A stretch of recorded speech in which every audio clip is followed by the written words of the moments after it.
రాలేదండి. ఇప్పుడే ఎయిర్‌పోర్ట్ నుంచి వస్తున్నాం. రావటానికి కారణం కూడా మా కృష్ణ గారు. ఆయన గురించి చెప్పాక సినిమా గురించి మాట్లాడతాం. ఆయన పుట్టినప్పటి నుంచే సూపర్ స్టార్ కృష్ణ గారికి ఫ్యాను. చాలా సార్లు మేము ఫస్ట్ సినిమా చేసినప్పుడు ఆయన పద్మాలయకొచ్చి నేను అబ్జర్వ్ చేశానండి అని చెప్పారన్నమాట. నేను కృష్ణ గారి ఫ్యాను, ఆయన కృష్ణ గారి ఫ్యానే. సో, 'సుందరాంగుడు' సినిమా తీసినప్పుడు నేనెళ్ళి రవీంద్ర భారతిలో కూర్చొని చూస్తున్నాం. అప్పుడు తెలీదు నాకు ఆయన గురించి. సుబ్బరామరెడ్డి గారు చెప్పారన్నమాట. అద్భుతంగా, చాలా ధైర్యంగా ఇన్ని కోట్లు ఖర్చు పెట్టి నువ్వు హీరోగా సినిమా చేసి హ్యాట్స్ ఆఫ్ అయ్యా అని చెప్పి ఆయన చెప్పడం నిజంగా గట్స్ ఉన్న వ్యక్తి.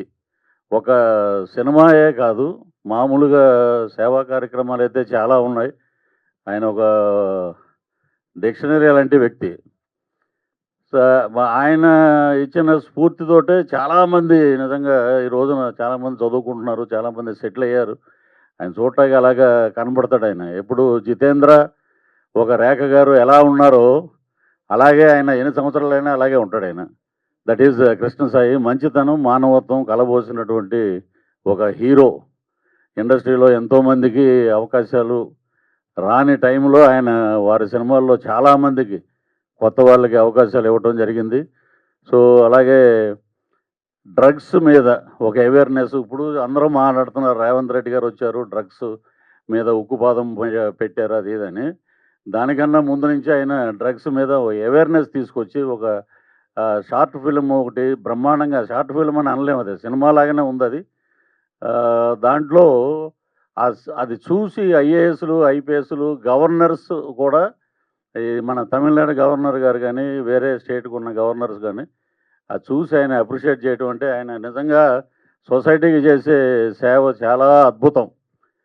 ఇక సినిమా పరంగా వస్తే ఒకరోజు మా డైరెక్టర్ రమణారావు గారు, పిఎస్ నారాయణ గారు, పేరు కూడా మర్చిపోయాను, నారాయణ గారు ఫోన్ చేసి ఇలాగా దీంట్లో జ్యువెల్ థీఫ్ అనే సినిమా చేస్తున్నామండి, దాంట్లో ఒక గమ్మత్తైన క్యారెక్టర్ అండి, అదేంటే అది రివీల్ చేయకూడదు ఇప్పుడు, ఇక్కడెక్కడ రాగిణి గారు ఎక్కడ కనపట్ల, మా ఇద్దరు కాంబినేషన్లో అండి అద్భుతంగా వచ్చినాయి సీన్స్ అవి. ఇక శివారెడ్డి గారు కానీ, అలాగే ఎస్తర్ గారిని చూస్తున్నాం ఇక్కడ. మరి దాంట్లో అంటే మా క్యారెక్టర్ వెళ్ళిపోయాక ఎవరు చేశారో మాకు తెలియదు. అలాగే ప్రేమ గారిని అలాగే ప్రేమ గారు నిజంగా అద్భుతమైన యాక్ట్రెస్ ఆమె. నిజంగా ఒక ఊపారు తెలుగు, కన్నడలో. సో, అలాగే రామకృష్ణ గారు, మేకా రామకృష్ణ గారు, మేము ఇద్దరం కలిసే జర్నీ. మేము వచ్చినప్పుడే ఆయన ఇక్కడ ఆయన సూపర్ స్టార్ ఇక్కడ టీవీ ఇండస్ట్రీలో అప్పట్లోనే. న్యాచురల్ యాక్టర్ అంటే ఎవరంటే మన మేకా రామకృష్ణ గారు, అలాగే మా తమ్ముడు శివారెడ్డి, అలాగే మా ప్రొడ్యూసర్ ఎక్కడెక్కడ కనపడలా, ప్రొడ్యూసర్ గారు చాలా తక్కువ మాట్లాడతాడు ఆయన, అలాగే మా డిఓపి గారు కానీ, ఇతరత్ర ఇంకా చాలామంది సాంకేతిక నిపుణులు చాలా అద్భుతంగా ఈ సినిమాకి పనిచేయడం జరిగింది. జ్యువెల్ థీఫ్ అది ఏం చేశాడు ఏంటి అనేది ఆ సినిమాలో ఆయన నిజంగా చూడటానికి చాలా సౌమ్యుడు, అసలు ఏమీ తెలియదు అలా అన్నట్టుగా ఉంటాడు, అమాయకంగా. కానీ దీంట్లో యాక్షన్ పార్ట్ కానీ, మిగతా సన్నివేశాలు కానీ చాలా అద్భుతంగా నటించాడు ఆయన. అంతా మా డైరెక్టర్ గారి దగ్గరుండి ఆయనకి ఎలా కావాలో అలాగా ఆయన నుంచి రాబట్టుకున్నారు. సో, ఈ సినిమా ఎందుకంటే నాకు షూటింగ్ జరుగుతుంది హెవీ రైన్లో, 18 రోజుల నుంచి ఫైట్ జరుగుతుందండి. నా అదృష్టం ఏంటంటే Tamil the great hero Vikram, ఆయన సినిమాలో నేను మెయిన్ విలన్గా చేస్తున్నాను. సో, ఇంకా 2 రోజులు ఫైట్ అయిపోతే సీన్స్లోకి వెళ్తాం సార్.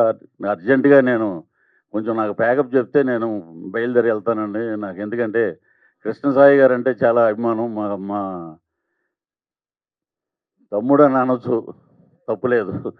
వెళ్ళాలంటే పాపం ఆయన, సరే మీరు బయలుదేరి వెళ్ళండి అంటే, ఎక్కడ టెన్కాసి నుంచి 3 అవర్స్ జర్నీ, మధురై ఎయిర్పోర్ట్ నుంచి ఇక్కడికి వచ్చాం. ఇక్కడ రావటం నిజంగా చాలా ఆనందం అనిపించింది అన్నమాట.